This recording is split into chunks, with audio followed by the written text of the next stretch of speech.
Assalamualaikum warahmatullahi wabarakatuh. Kali ini kita akan membahas tentang proses ekskresi. Proses ekskresi adalah proses biologi yang terlibat dalam pembuangan sisa metabolisme berbahaya dari dalam tubuh kita. Seperti dalam proses lain, seperti dalam pencernaan, respirasi, dan transportasi jantung. Organisme berbeda menggunakan strategi yang berbeda dalam melakukan ekskresi. Dalam kasus organisme uniseluler seperti pada amoeba, limba dikeluarkan dari permukaan tubuh ke air di sekitarnya. Proses ini disebut dengan proses difusi. Tetapi dalam makhluk multiseluler seperti kita, manusia, organ khusus kita berevolusi untuk melakukan ekskresi. Proses ekskresi pada manusia. Organ utama yang terlibat dalam ekskresi adalah ginjal. Sistem ekskresi manusia terdiri dari yang pertama itu ada ginjal, itu sepasang ginjal kanan dan juga ginjal kiri.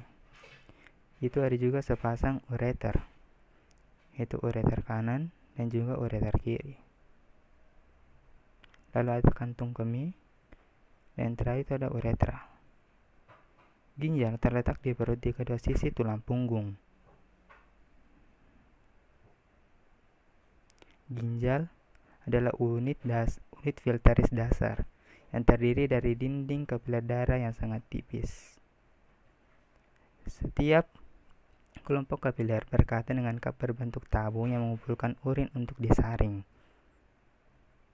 Setiap ginjal memiliki sejumlah besar unit filteris yang disebut dengan neuron yang saling berdekatan. Produk ilmiah atau limba nitrogen adalah yang dikumpulkan dari darah dalam bentuk urin. Urin yang dihasilkan melewati ureter ke kantung kemih,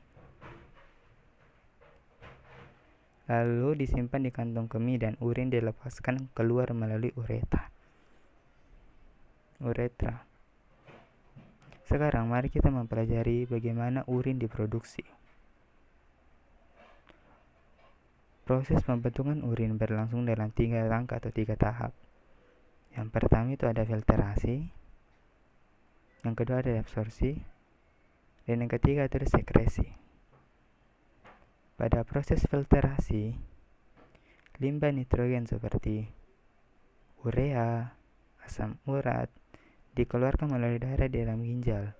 Proses pembentukan urin terjadi di nefron.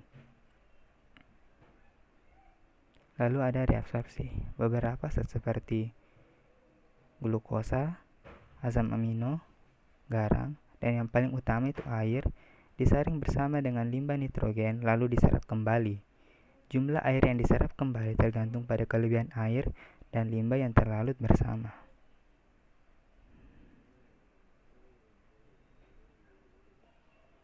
Pada sekresi, penyerapan kembali komponen limba ke dalam darah saat urin mengalir menuju bagian tubulus dari nefron dalam ginjal.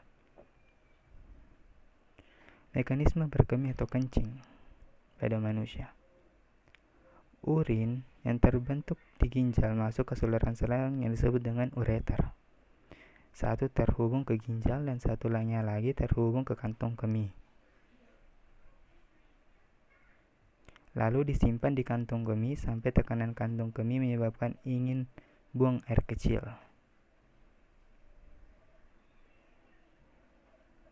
Ketika mencapai tekanannya, urin keluar melalui uretra.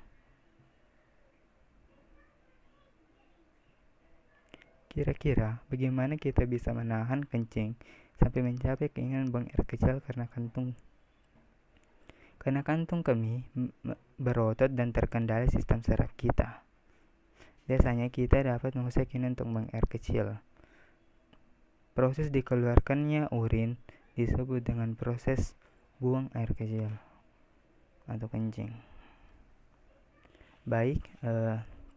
Selain ginjal, alat ekskresi yang ada di dalam tubuh kita yaitu ada kulit. Mari saya perlihatkan. Kulit kita berperan dalam arsi rectus kasus, kulit kita mengeluarkan cairan yang disebut dengan keringat melalui kelenjar keringat yang terletak di dermis, membawa sejumlah metabolisme dari mengeluarkan keringat. Selain mengeluarkan metabolisme, itu adalah cara kulit untuk mempertahankan suhu tubuh kita. Baik, itulah presentasi dari saya. Terima kasih atas waktunya. Wassalamualaikum.